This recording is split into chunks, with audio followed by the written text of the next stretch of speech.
12.2 करोड़, नवीनीकरण में 5.72 लाख करोड़, खनन और खनिज विभाग में 3.22 लाख करोड़, शहरी विकास में 1.97 लाख करोड़ और ऊर्जा विभाग में 1.74 लाख करोड़।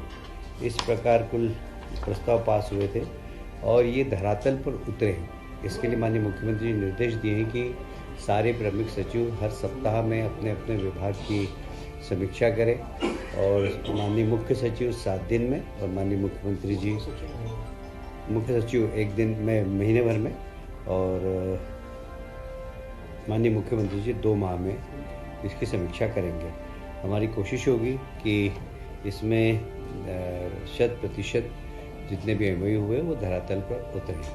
इसमें हमारी संभावना ये है कि लगभग इसमें 21 लाख से ज़्यादा रोजगार मध्य प्रदेश के नौजवानों को मिलेंगे। एक बहुत ही महत्वपूर्ण निर्णय आप जानते हैं कि भारतीय जनता पार्टी ने अपने संकल्प पत्र में घोषणा की थी कि हम किसानों को 2700 रुपये प्रति क्विंटल एमएसपी पर गेहूं खरीदेंगे।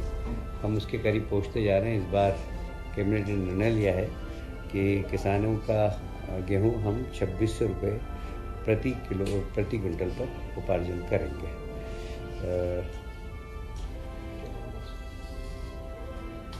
उपार्जन कार्य 15 मार्च से प्रारंभ हो जाएगा। उसी प्रकार धान उपार्जन, हमारे यहाँ धान 3-4 जिलों में बहुत अच्छी होती है, तो उनको भी 4000 प्रति माह प्रोत्साहन राशि प्रति हेक्टेयर जी प्रति हेक्टेयर दी जाएगी। एक 16वें वित्त आयोग के प्रतिनिधि प्रदेश में आ रहे हैं। आज ही 1-2 प्रतिनिधि आ गए हैं। 6 मार्च को 10 बजे कुशाभाऊ ठाकरे कन्वेंशन सेंटर में 16वें वित्त आयोग के साथ सरकार का प्रस्तुतिकरण भी होगा। उसमें माननीय सभी मंत्रीगण उपस्थित रहेंगे।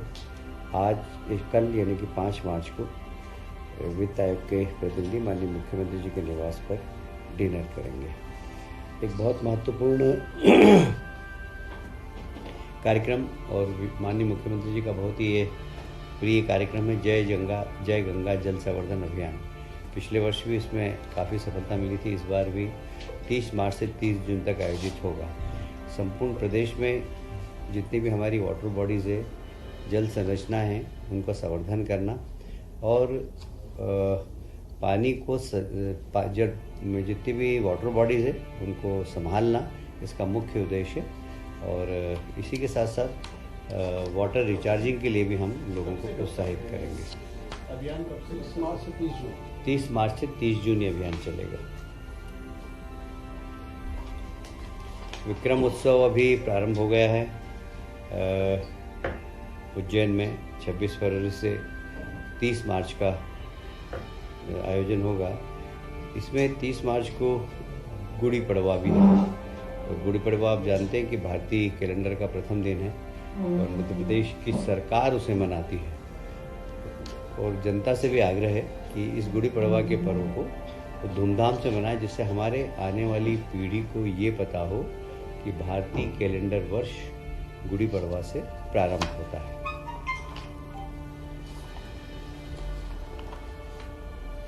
आप सब जानते हैं कि जैसे ही माननीय मुख्यमंत्री ने शपथ ली थी, वैसे ही 1 महीने तक किसानों के सीमांकन पटांकन के कार्यक्रम एक अभियान की तरह चलाए थे।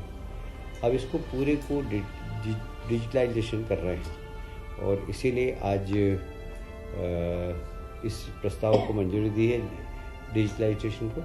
इसमें 138.41 करोड़ रुपए का प्रावधान है। हम इसमें खुली निविदा आमंत्रित करेंगे और पूरे प्रदेश में जितनी भी किसानों की ज़मीन है या कोई सी भी ज़मीन है उसका डाटा कलेक्शन कर लेंगे। हमने ज़िले बनाए हैं, छिंदवाड़ा से हटाकर पांडुर्ना। अब पांडुर्ना में वन विभाग का एक नया मंडल प्रारंभ कर रहे हैं। इसकी भी आज कैबिनेट ने स्वीकृति प्रदान की है।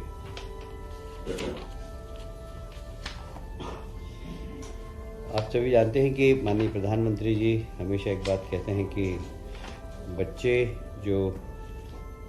उनका जो बच्चा होता है आंगनवाड़ी का, उसकी जो बचपन के दिन होते हैं 1000, और वो आंगनवाड़ी में पढ़ता है। वहाँ पर ही अगर उसको संस्कार दे दिए जाएँ, अच्छी खिलाई पिलाई कर दी जाए, तो वह एक अपने जीवन में अच्छा बनता है। तो आज एक निर्णय लिया गया है कि आंगनवाड़ी की जितने भी कार्यकर्ता हैं, उन कार्यकर्ताओं को प्रशिक्षण देने का, और उस प्रशिक्षण के माध्यम से वे बच्चे जो छोटे हैं उन्हें सामान्य ज्ञान देना, शिक्षा के प्रति उनकी रुचि पैदा करना। तो इन सब के लिए आंगनवाड़ी कार्यकर्ताओं को एक प्रशिक्षण देकर उनका एक दृष्टिकोण बनाएंगे कि इन बच्चों का किस प्रकार विकास करना चाहिए, क्योंकि आंगनवाड़ी कार्यकर्ता उसको एक सरकारी नौकरी की तरह नहीं करे, इस प्रकार करे कि हमारे बच्चे और हमें इन्हें संस्कार देना और हमें शिक्षा के प्रति आकर्षित भी करना है। तो वहाँ पर बच्चों के जो छोटे छोटे खेल होते हैं वो भी, और यह केंद्र प्रवर्तित आंगनवाड़ी पोषण 2.0 योजना के अंतर्गत पोषण भी और पढ़ाई भी, इसके अंतर्गत इस कार्यक्रम को लिया गया है। इसमें परियोजना विकास अधिकारी और T3 जो कार्यकर्ता है उन सबको मास्टर टीचर बनाना, ये इसका उद्देश्य है। TNCP का एक एक्ट था क्या, वो पूरा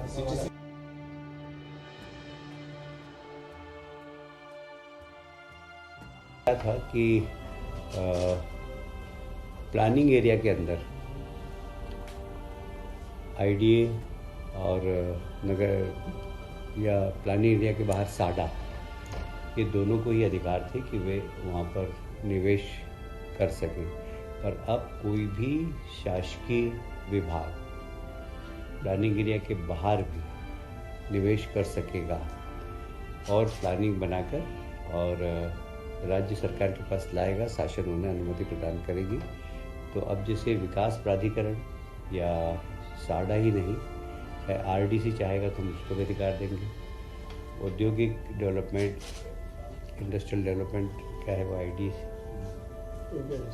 MPRDC, वो अगर चाहेगा कहीं पर तो हम उनको भी परमिशन देंगे। पर छोटे प्रोजेक्ट नहीं, बड़े प्रोजेक्ट हो, कम से कम 500 करोड़ के प्रोजेक्ट हो, कम से कम, तो वो अनुमति मांगेंगे तो हम उनको ये निवेश करने का अधिकार देंगे। CPA भी विलय किया गया था शिवराज की सरकार में, फिर अभी मोहन जी ने कहा था कि CPA को हम अलग कर देंगे। आपके विभाग का ही PWD में विलय हो गया, अब उसको फिर मोहन यादव जी ने कहा था कि इसको हम फिर से अलग करें। माननीय मुख्यमंत्री जी ने कहा, उसकी प्रक्रिया चल रही है। अच्छा, बजट